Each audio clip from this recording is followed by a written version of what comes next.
Salam. Bugün səninlə Friedrich Nietzsche'nin yəqin ki, ən çox səs-küyə səbəb olmuş əsəri Antixristin dərinliklərinə baş vururuq. Salam. Bəli, çox mübahisəli əsərdir. Əlimizdəki mənbə də əsərin Azərbaycan dilinə tərcüməsindən bəzi seçmələrdir. Məqsədimiz, yəni Nietzsche niyə xristianlığa bu qədər kəskin yanaşıb? Onun əxlaq anlayışı nədir?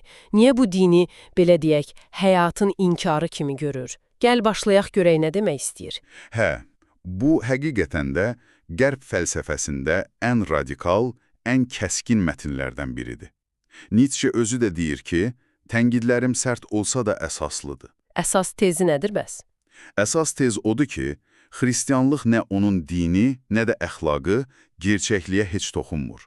Yəni onun fikrincə, bu zəif insanın özünü qorumaq üçün yaratdığı bir xəyal dünyasıdır. Və antik dövrün o güclü dəyərlərini də məhv edən bir qüvvə kimi görür onu. Çox iddialı başlanğıcdır həqiqətən. Özü də Nietzsche elə əsərin lap əvvəlində deyir axı, bu kitab hər kəs üçün deyil. Bəli. Deyir, bu kitab az adama məxsusdur. Bəlkə də o adamlardan heç biri hələ yaşamır. Yəni, oxucusundan elə bil qeyri-mümkün şeylər gözləyir. Həqiqət qarşısında amansız dürüstlük, onun o şiddətli üslubuna dözmək, müasir dünyanın xırda para çəkişmələrindən uzaq durmaq. Sanki deyir ki, məni ancaq gələcəkdə, bəlkə də. Hə, ancaq gələcəkdə başa düşəcəklər. Bu təsadüfi deyil əslində. Onun fəlsəfəsi o qədər radikal idi ki, dövrünün qəliblərinə sığmırdı. Özünü və o ideal oxucularını hiperboreellər adlandırır. Hiperboreellər. Bu nə deməkdir? Bu, mifologiyadan gəlir. Şimalda buzların arxasında yaşayan əfsanəvi bir xalqdır. Yəni, Nietzsche demək istəyir ki, onlar müasir dünyanın problemlərindən, o xəstəlik dediyi zəifliklərdən, kompromislərdən uzaqdılar. Anladım. Nietzsche müasir insanın o özünə yer tapa bilməməsi halını çox tənqid edir. Deyir çünki müasir dəyərlər insanı öz təbiətindən uzaqlaşdırıb. Bəs Nietzsche'nin özünün təklif etdiyi dəyərlər nədir? Deyəsən, ənənəvi yaxşı və pis anlayışlarını tamamilə alt-üst edir. Elədir. Soruşur, yaxşı nədir? Cavabı da belədir. İnsanda güc hissini, gücə çatmaq iradəsini, gücün özünü artıran hər şey. Güc hissi. Bəs pis nədir? Pis, zəiflikdən yaranan hər şey. Xoşbəxtlik də onun üçün artan güc hissi, bir manəni aşmaq hissidir. Yəni, sülh yox, mübarizə, təvazökarlıq yox, qabiliyyətlərin tamlığı. Burada açar söz yəqin ki, o məşhur hakimiyyətə iradədir, hə? Wille zur Macht. Bəli, məhz o. Nietzsche'yə görə bu, həyatın əsas mühərrikidir. Dayanmadan özünü aşmaq, güclənmək, ətrafa təsir etmək istəyi. Tərifləri doğrudan da şok edicidir. Çünki minillik əxlaqa, dəyərlərə meydan oxuyur. Məsələn, o fikri ki, zəiflər və uğursuzlar məhv olmalıdır, hətta onlara bunda kömək etmək lazımdır. Bu, çox sərt səslənir. Çox sərtdir. Bunu bir növ təbiətdəki o seçmə prosesini cəmiyyətə tətbiqi kimi görmək olar, belə deyək. Yəni, məqsədi bəşəriyyətin yüksəlişi üçün zəiflədici hesab etdiyi elementlərdən qurtulmaqdır. Və deyir ki, ən ziyanlı şey də elə zəiflərə yazığı gəlməkdir, yəni xristianlığın özü. Bəli. Bu da bizi onun xristianlığa qarşı əsas ittihamlarından birinə gətirir. Xristianlıq ali insan tipinə qarşı müharibə elan edib, güclü instinktləri pisləyib, zəifliyi, itayəti ucaldıb. Hə, bax burada o zaylaşma və ya tənəzzül, decadence anlayışı ortaya çıxır. Nietzsche üçün bu sırf əxlaqi günah deyil, daha çox bioloji, psixoloji bir vəziyyətdir. Yəni, fərd və ya növün öz sağlam instinktlərini itirməsi, özünə zərərli olanı seçməsi. Deməli, mərhəmət, təvazökarlıq kimi dəyərlər də? Bəli, iddia edir ki, bu dəyərlər əslində decadence dəyərləridir. Niyə? Çünki həyatın əsas prinsipi olan hakimiyyətə, iradəyə ziddilər. Harada bu iradə zəifləyirsə, orada tənəzzül başlayır. Xüsusilə o rəhimdillik anlayışını çox hədəf alır. Deyir ki, rəhimdillik həyat enerjisini azaldır, depressiv təsir göstərir hətta, əzabı yoluxucu edir. Düzdür. Ən əsası da təbiətin o seçmə qanununa ziddir, yaşamağa layiq olmayanı qoruyur. Bax, Nietzsche'yə görə rəhimdilliyi bir nömrəli məziyyət saymaq ancaq həyatı inkar edən, yəni nihilist bir fəlsəfədən gələ bilər. Ona görə də rəhimdilliyi nihilizmin praktikası adlandırır. Praktikası. Hə, çünki həyatı gücləndirən instinktləri məhv edir, dərd-bəlanı artırır və nəticədə insanı heç nəyə aparır. Bu heç nədə Nietzsche'nin fikrincə o dünya, Tanrı kimi boş anlayışlardır. Hətta Aristotelin də rəhimdilliyi azarlı hal saydığını xatırladır. Nietzsche özünü və onun kimi düşünənləri bu xəstəliyi müalicə etməli olan, belə deyək, həkimlər kimi görür. Tənqidini təkcə dinə yox, fəlsəfəyə də yönəldir deyəsən. Əlbəttə. Deyir ki, teoloq düşüncəsi fəlsəfəni də korlayıb. Kimin damarlarında teoloq qanı axırsa, həqiqətə dürüst yanaşa bilməz, onların əsas aləti inamdır, yəni Nietzsche'yə görə. Gözləri həqiqətə qapamaq. Bəli, iddia edir ki, teoloji təsir altında həqiqət anlayışı təhrif olunub. Həyata ziyanlı olan həqiqi adlandırılıb, həyatı ucaldan isə yalancı. Hətta Kantı da hədəf alır. Alman fəlsəfəsinin banisi sayılan Kantı da hədəf alır. Kantın o məşhur kategorik imperativini, yəni hamı üçün keçərli olan əxlaq qanunu kəskin tənqid edir. Niyə? Çünki Nietzsche'yə görə xeyirxahlıq şəxsi bir etiraz olmalıdır. Ümumi, fərdi olmayan borc hissi yox. Bu cür borc anlayışı özü həyatın tənəzzülüdür. Kantı hətta hiləgər teoloq adlandırır. Hə, Çünki onun fəlsəfəsi Nietzsche'yə görə ağıl yolu ilə əxlaqı və həqiqi dünya anlayışını sübut etməsə də, onları yenidən gücləndirib. Reallığı görünüş edib, xəyali dünyanı isə reallıq. bax bu saxtakarlığa qarşı Nietzsche azad beyinləri, yəni özü kimiləri qoyur. Onlar üçün əsas olan elmi metoddur, dürüstlükdür və bütün dəyərlərin yenidən qiymətləndirilməsidir. Hətta deyir ki, həqiqət axtarışında estetik zövq belə mane ola bilər. Necə yəni? Çünki gözəllik bəzən həqiqəti pərdələyir, ondan mənzərəli effekt tələb edir. Maraqlıdır. Bəs insan anlayışı orada da yəqin ki radikaldır. Tamamilə. Deyir ki, biz insanı heyvanlar aləmindən ayırmamalıyıq. Onun sözləri ilə desək, biz insanı heyvanların cərgəsinə itələyib salmışıq. Deməli, insan sadəcə bir heyvandır. Ən hiləgər heyvan olduğunu deyir. Amma eyni zamanda ən bədbəxt, öz instinktlərindən ən çox uzaqlaşmış olanıdır. Və azad iradə anlayışını da qəti şəkildə rədd edir. Bəs şuur, ruh, əvvəllər bunlar insanın aliliyinin sübutu sayılırdı axı. Hə, amma Nietzsche bunu tərsinə çevirir. Şuuru, ruhu, orqanizmin qeyri-kamilliyinin əlaməti kimi görür. Sırf ruh anlayışı onun üçün sırf axmaqlıqdır. Deyir, duyğuları, bədəni kənara atmaq özünü aldatmaqdır. Bu, insanı yenidən təbiətin, belə deyək, problemli, amma ayrılmaz bir parçası kimi görməyə çağırışdı. Və yenə qaydırıq xristianlığa.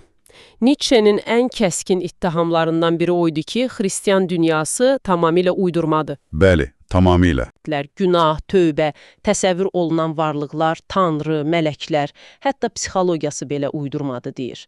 Məsələn, normal hissləri, deyək ki, sinir sistemi reaksiyalarını vicdan əzabı kimi izah edir. Düzdür. Bu uydurma dünya, yəni fiksiya dünyası Nietzsche'yə görə sadəcə bir xəyal deyil. Bu, gerçəkliyi təhrif edən, onu dəyərdən salan, inkar edən bir sistemdir. Təbiət sözü Tanrının əksi kimi təqdim edildikdə, təbii olan hər şey nalayiq olur. Bəs bu nifrətin kökü hardadır? Gerçəklikdən əzab çəkməkdə. Yəni, uğursuz, zəif insanlar gerçəkliyə dözə bilmədikləri üçün ondan imtina edib bu uydurma dünyanı yaradırlar. Və bu da yenə gəlib çıxır o decadence formuluna. Tanrı anlayışının özünün də zamanla dəyişdiyini deyir. Güclü xalqın tanrısı güclü olur. Bəli, özünə inanan güclü xalqın tanrısı da güclü, hətta qəzəbli olur. Din bu halda minnətdarlıqdır. Amma xalq zəiflədikcə onun tanrısı da dəyişir. Olur təvazökar, mərhəmətli, dosta və düşmənə sevgi təbliğ edir. Deməli, hakimiyyətə iradə ilə tanrı anlayışı birbaşa bağlıdır. Tamamilə doğrudur. Hakimiyyətə iradə zəiflədikcə tanrı anlayışı da zəifləyir. O dekadens dövrünün tanrısı Nietzsche'yə görə zəiflərin, məğlubların tanrısıdır. Hətta məğlubların öz tanrılarını yaxşı, qaliblərin tanrısını isə pis, yəni şeytan adlandırması da bu tənəzzülün məntiqidir. O, xristian tanrısını iudaizmin o qədim, güclü tanrısından tərəqqi saymır, əksinə tənəzzül hesab edir. Elədir. Xristian tanrısı addım-addım zəifləyərək Nietzscheyə görə sonda həyata, təbiətə düşmən kəsilir. Maraqlıdır ki, Nietzsche xristianlığı tənqid edərkən onu başqa bir böyük dinlə, buddizmlə müqayisə edir və deyəsən buddizmi daha realist sayır. Niyə belədir? Hə, bu çox maraqlı müqayisədir. Çünki buddizm Nietzscheyə görə daha obyektivdir. Problemləri soyuqqanlı şəkildə qoyur. Məsələn, günaha qarşı yox, əzaba qarşı mübarizə aparır. O, tanrı anlayışı olmadan yaranır və daha çox fəlsəfi bir hərəkatdır. Yəni daha praqmatikdir. Bəli, insanın fizioloji, psixoloji vəziyyətini nəzərə alır. Məsələn, həddən artıq həssaslıq, ruhi yorğunluq kimi halları qəbul edir və buna qarşı konkret bir gigiyena təklif edir. Təmiz hava, sakit həyat tərzi, mənfi emosiyalardan uzaq durmaq. Burada günah, dua, sərt qaydalar yoxdur. Məqsəd daxili sakitlikdir. Xristianlıq isə tam əksinə, Nietzscheyə görə aşağı təbəqələrin instinktlərini, günahkarlıq hissi, özünü tənqid, bədənə nifrət, möcüzələrə inam kimi şeyləri önə çəkir. Elədir. Hətta deyir ki, xristianlıq barbar xalqlar arasına yayılanda onların adətlərini, məsələn, qurban vermə, işgəncə kimi şeyləri mənimsəyib. Nəticə də odur ki, buddizm insanı sakitləşdirirsə, xristianlıq vəhşi heyvanı xəstələndirərək əhliləşdirir, yəni zəiflədir. Bəli, Nietzscheyə görə xristianlığın o sivilləşdirmə resepti nəs budur, zəiflətmək. Bəs xristianlığın kökləri? Nietzsche bunu birbaşa iudaizmlə bağlayır, amma çox qəribə şəkildə. Deyir ki, xristianlıq iudaizmə qarşı bir hərəkat deyil, əksinə onun məntiqi davamıdır. Xilas iudellərdən gəlir.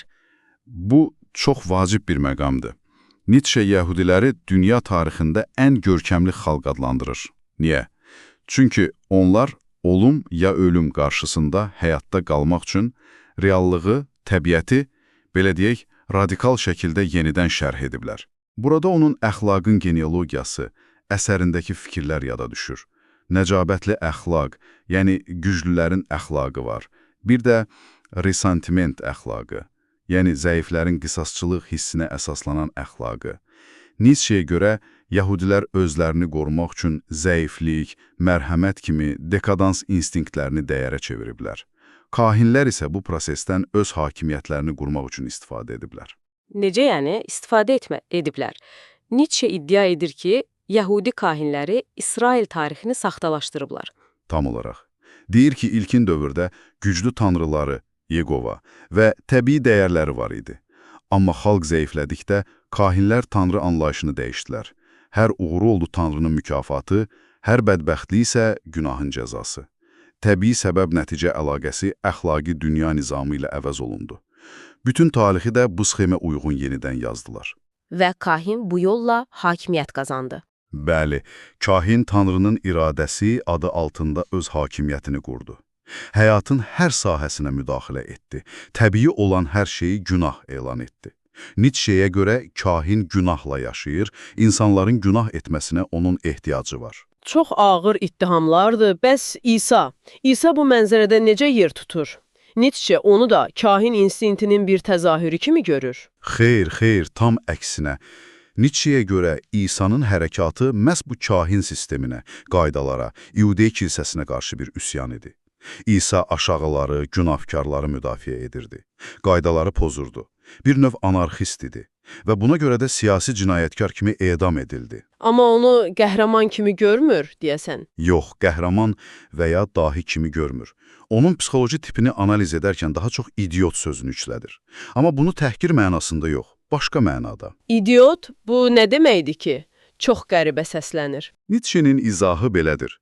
Bu, həddən artıq həssaslıq, reallıqla hər təmasdan ağrı duymaq, reallıqdan instinktiv nifrət və daxili dünyaya sığınmaq deməkdir. İsa, Nietzscheyə görə yalnız daxili reallıqda yaşayırdı. Məşhur söz var axı, Tanrının şahlığı bizim daxilimizdədir. Onun əsas prinsipi də şərə müqavimət göstərməmək, yəni mübarizədən imtina etmək idi. Bəs xoş müjdə. Onun əsl mənası nə idi? Nietzsche'yə görə əsl məna o dünyada həyat vədi deyildi. Əsl məna həyatın burada, indi, sevgi vasitəsilə yaşanması idi. Bu bir növ xəstəlikli zəmində yaranmış həss prinsipi, yəni gedonizm idi. Deməli, Nietzscheyə görə İsa'nın əsl mesajı tamam fərqli olub, amma bizə təhrif olunmuş şəkildə çatıb. Bəli, tam olaraq. Deyir ki, şagirdləri bu incə, bu anlaşılmaz təlimi öz kobud düşüncələrinə uyğunlaşdırdılar. Onlar İsa'nı ancaq özlərinə tanış olan qəliblərdə görə bilirdilər. Peyğəmbər, Messiya, möcüzə göstərən. Onu özlərinə oxşatdılar yəni. Həm də birinci xristian icması öz ehtiyaclarına uyğun olaraq İsa'nı dəyişdirdi. Ona döyüşkənlik, qisasçılıq kimi əslində ona tamamilə yad olan cizgilər əlavə etdi. Bəs əsl xoş müjdə nə idi ki, Nietzscheyə görə? O deyir ki, bu fanatizmdən çox uzaq bir təlim idi. Ziddiyyətlər yox idi. Göylərin şahlığı daxili bir haldı, uşaqlara məxsusdur. İnam formullarla deyil, yaşayış tərzi ilə, praktika ilə əldə edilir. İsa azad ruhu idi. Onun üçün qaydalar, ayinlər, hətta sözlər belə öldürücü idi. Reallıq onun üçün sadəcə bir simvol idi.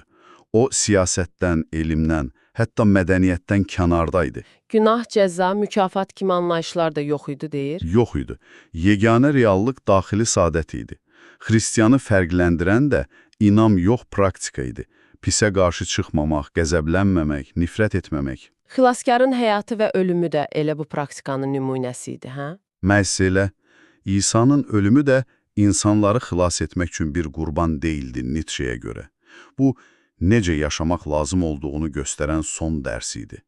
Onun xaçdakı davranışı, müqavimət göstərməmək, düşmənlərini sevmək əsl evangeliyadır. O xaçdakı quldura dediyi sözlər də çox maraqlıdır. Hə, indi ki sən bunu hiss edirsən, deməlisən, cənnətdəsən. Bu sözlərdə bütün təlim cəmlənib. Cənnət gələcəkdəki bir yer deyil, indiki daxili haldır. Amma Nietzsche deyir ki, bu mesaj heç başa düşülmədi və Evangeliya xaçda öldü, ondan sonra nə baş verdi? İşlər necə dəyişdi? Şagirdlər İsa'nın ölümünü anlaya bilmədilər. Bu, onlar üçün böyük bir zərbə idi, təhqir idi. Niyə Tanrı buna yol verdi? Sualına cavab axtarırdılar. Cavabı da öz resentimentlərində tapdılar. Yəni, o Yudey sisteminə qarşı qisas hisslərində. Deməli, İsa'nı da bu prizmadan anlamağa başladılar. İsa'nı bu qisasçılıq prizmasından yenidən, necə deyim, şərh etməyə başladılar. Ölümün əsl mənasını, o resentimentdən azadlığı anlamadılar. Əvəzində zuhur gözləntisi, məhkəmə tələbi ortaya çıxdı. Tanrı şahlığı gələcəyə aid bir vədəyə çevrildi. Və beləliklə o məşhur fikir yarandı, Tanrı oğlunu günahların yuyulması üçün qurban verdi. Bəli, Nietzscheyə görə bu tamamilə absurd bir cavab idi və əsl Evangeliya ilə bir dəfəlik vidalaşmaq demək idi. Bu, günahsızın qurban verilməsi kimi qorxunc bir ideya idi və İsa'nın özünün günah anlayışını ləğv etməsini tamamilə unudurdular. Və bax, məhz bu məqamda Pavel səhnəyə çıxır. Pavel. Nietzsche onu deyəsən əsas günahkar kimi görür, elə deyilmi? Hə, Pavel Nietzsche üçün əsl antixristdir. Yəni, İsa'nın təliminin tam əksi olan bir figurdur. O, xilaskar tipinə tamamilə yad olan elementləri qiyamət günü, ikinci zuhur, o qurban ölümü, dirilmə kimi şeyləri əlavə etdi. Öz ravin məntiqi ilə də sübut etməyə çalışdı ki. Hə, dedi ki, əgər Xristos dirilməyibsə, inamımız əbəsdir. Bax, bununla da bütün diqqəti İsa'nın həyat tərzindən, onun praktikasından, ölümündən sonraki möcüzəyə yönəltdi və o şəxsi ölməzlik haqqında təlimi yaydı. Nietzsche deyir ki, Pavel xoş müjdəçiyə əks tipdir, nifrətdə dahidir. O xilaskarı öz xaçında çarmıxa çəkdi. Bəli, Pavel Nietzscheyə görə tarixi də təhrif etdi. Xristianlığın ilkin tarixini özü uydurdu. Hətta İsrail tarixini belə öz işinin başlanğıcı kimi qələmə verdi. Əsas məqsədi hakimiyyət idi. Kahinlik Pavelin vasitəsilə yenidən güc qazandı. Kütlələri idarə etmək üçün konkret təlimlər, simvollar, qorxuducu elementlər, məsələn, axirət günü kimi şeylər yaratdı. Hətta deyir ki, İslam Peyğəmbəri Məhəmməd də xristianlıqdan məhz Pavelin bu icadlarını götürüb. Bəli, kahin hakimiyyəti, kütlənin təşkili, ölməzliyə inam bu fikirləri irəli sürür. Bu ölməzlik ideyasının özü də Nietzschenin əsas tənqid hədəflərindən biridir. Deyir ki, həyatın ağırlıq mərkəzini o dünyaya keçirmək bu dünyadakı həyatı dəyərdən salır. Tamamilə. Şəxsi ölməzlik yalanı Nietzscheyə görə təbii instinktləri, həyata bağlılığı məhv edir. İctimai ruh, əməkdaşlıq, gələcək nəsillər üçün məsuliyyət kimi dəyərlər arxa plana keçir. Hər kəsin ölməz ruh kimi bərabər olması iddiası isə, Aristokratik dəyərləri məhv edir. bəli, insanlar arasındakı təbii fərqləri inkar edir. Bu bərabərlik təlimi kütlələrin o resentimentini güclülərə qarşı əsas silaha çevirir. Nietzsche hətta inqilabları belə xristian dəyərlərinin birbaşa nəticəsi sayır. Sonda Nietzsche əhdi cədidi, yəni İncilləri özlərini də çox kəskin tənqid edir. Onu korrupsiyanın sübutu adlandırır və oxuyarkən əlcək geyməyi məsləhət görür. Bu nə deməkdir? Bəli, çox sərt ifadədir, çünki orada onun fikrincə azad, dürüst, sağlam heç nə yoxdur. Yalnız zəif, kinli instinktlər var və bu instinktlərə qarşı çıxmağı cəsarətin olmaması var. Birinci xristianların nifrət etdiyi hər şey, güc, ağıl, zadəganlıq əslində dəyərlidir, deyir. Onların bərabərlik tələbi də əslində qiyamdır. Bəli, imtiyazlı olan hər şeyə qarşı bir qiyamdır. Hər sözləri, hər hərəkətləri yalandır.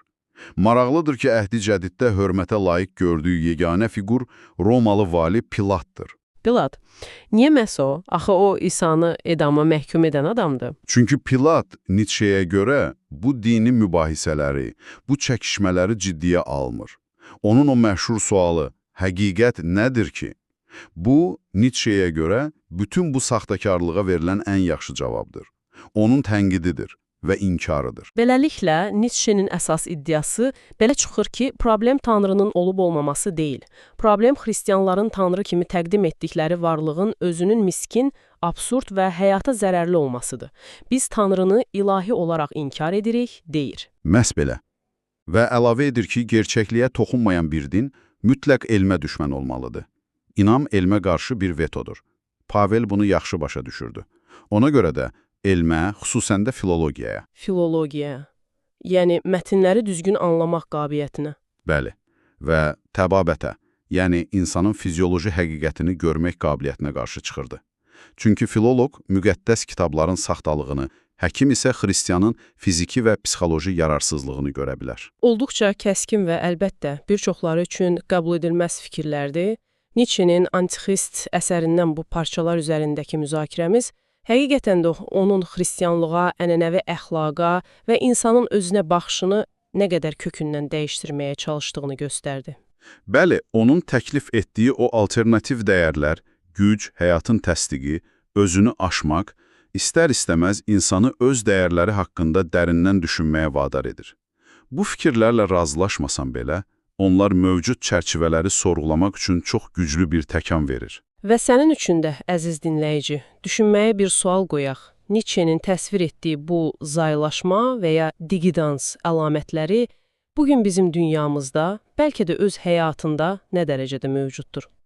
Əgər həqiqətən də bəzi ənənəvi dəyərlər Nietzschenin iddia etdiyi kimi həyatı bir növ məhdudlaşdırırsa, o zaman səncə həyatı həqiqətən təsdiq edən, onu daha dolu yaşamağa kömək edən dəyərlər hansılar ola bilər?